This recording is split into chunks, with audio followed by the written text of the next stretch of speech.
Bonjour à tous, on est ici très content d'avoir pour ce début 2013 Ian Green qui nous vient d'Angleterre, même si c'est un Gallois. On est vraiment très heureux de l'avoir avec lui et donc je vais lui poser quelques questions pour savoir un petit peu plus, à mieux le connaître. Donc ce sera en anglais, donc accrochez-vous, c'est parti. So Ian, we're really grateful to have you here and really happy. I was wondering how long have you been connected to CIJEM? I think I was connected to CIJEM right at the beginning. I think when we first launched the Youth Missions Conference down in Gap in the south of France, I had the privilege for being, I think, there for the first 6 or 7 years of that launch of CIJEM, and was blessed, privileged and honored to be a part of that. Wow. So I guess at the time you were a national youth director, but since that time a lot of things happened. What happened?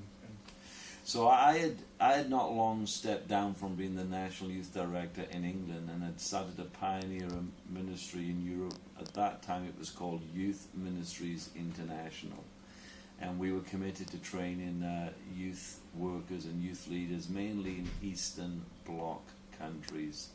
As it began to grow and develop, we started to train pastors and church planters, and we had a name change during that time when we changed it to Next Level International.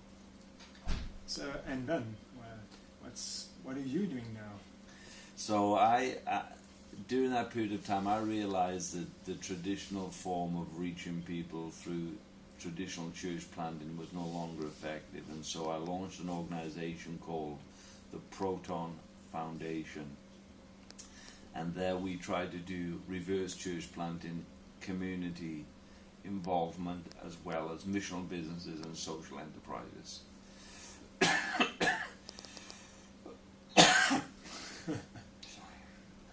So, well, that's what you're doing now, and I guess that was also a bit of a topic of what you shared to the students this week.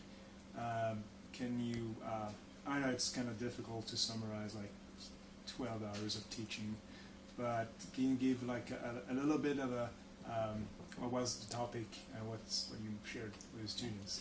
So we talked a lot about missional business, seeing how a business is not just for wealth creation, but it can actually have a social and community impact driven by its values and driven by its vision. And so we began to explore different models of how that could happen, either via microfinance, either by personal entrepreneurship, or by community groups agreeing together to create a business that would make profit but would also have a social impact. Awesome. So I know now you're going to leave in a few minutes, a few hours, back to your, many trips around the world. And how did you feel the connection with the students? How was it? How did you, do you see something coming, or I don't know? What's your experience? So I've been really encouraged by this visit to France. I've been coming to France for 35 years, and this was probably very encouraging to be in a group of people that are prepared to think outside of the box, think innovatively, think differently. We need a different approach if we're going to really reach Europe, and particularly Paris and France. And I think there were people in that group that are beginning to understand what we've had has not been bad, it was appropriate for the time, but now we need something that is appropriate for this time. And I feel encouraged that they have taken the seeds of entrepreneurship, thinking abundantly, and seeing greater opportunities to advance the cause of Jesus in Paris and France. Wow. So thank you very much, Ian.